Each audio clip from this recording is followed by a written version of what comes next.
Hi and welcome to Top This, the show where we highlight some of the best things to see and do in the BC interior.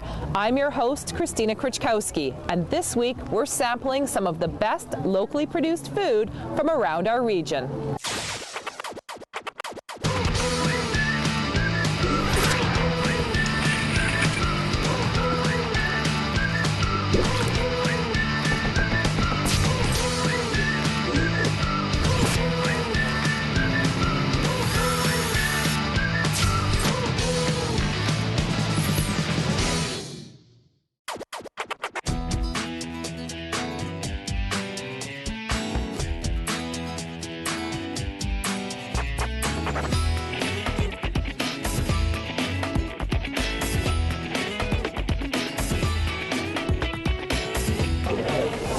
We're here at the Cottonwood Market in beautiful Nelson, where, rain or shine, visitors come from across the West Kootenays to buy and sell homemade goodies, local produce, and seasonal offerings.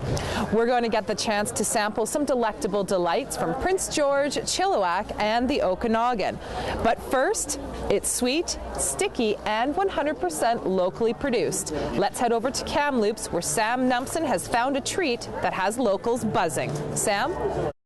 Thanks, Christina. Yes, when it comes to best locally produced food, Kamloops definitely hits the sweet spot. And let me tell you, there is nothing better than tasting a little all-natural honey straight from the source.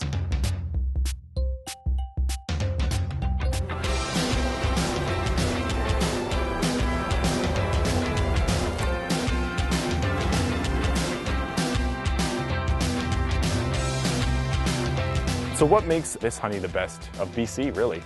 Well, the bees around this area collect nectar from alfalfa and sweet clover. It produces a very, very sweet blossom.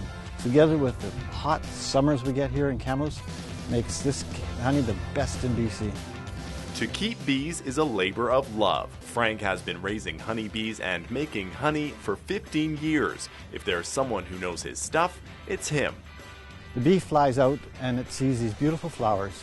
And the flowers are colored to attract the bees. The flowers want to be pollinated, so the bee goes in, smells the nectar, laps up some of the nectar, collects some of the pollen on its legs, heads back to the hive. The pollen is fed to the new bees that are being born. The honey gets put aside into cells to feed bees, but as well to store for winter. Frank may be an expert, but I have never done this before, so I'm happy to take all of the necessary precautions before we head to the hives. But first, I want to hear what the bees have to say. What makes your guys' honey special here in Kamloops?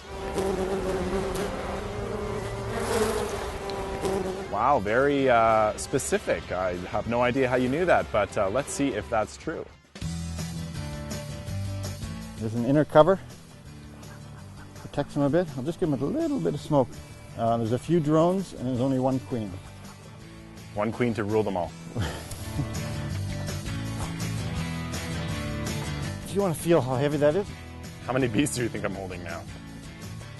Oh, yeah, that's heavy. Yeah.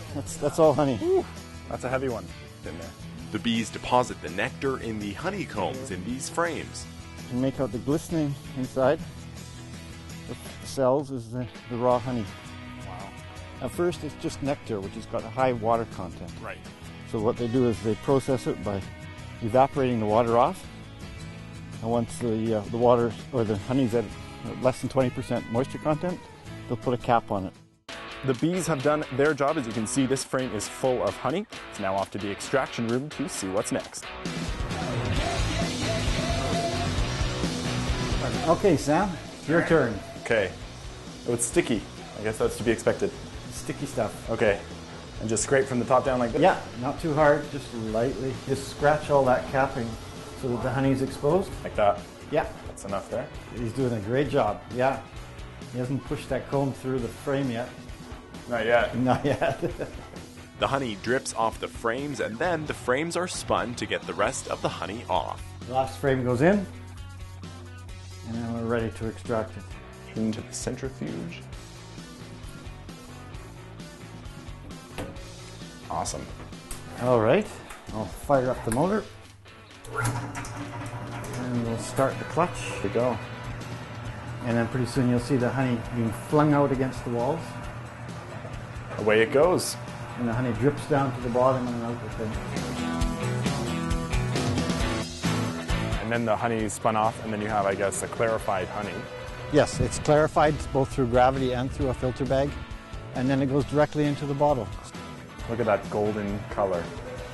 And to think, we saw right from the beginning, you know, the bees. It was in a flower yesterday. Yeah. It's warm, straight from the bee, straight from the flower. Wow. The best honey in all of BC. So from the flower to the frame and finally the jar, there is no better locally produced food than fresh, golden Kamloops honey. What's the gratification you get out of seeing something that happened in your backyard and then putting it into a jar? How does it make you feel? It's a great feeling, yeah. Producing locally is excellent. Our next story takes us to Prince George, where Casey Pitts gets creative with her food, all while satisfying her desire for desserts. Casey?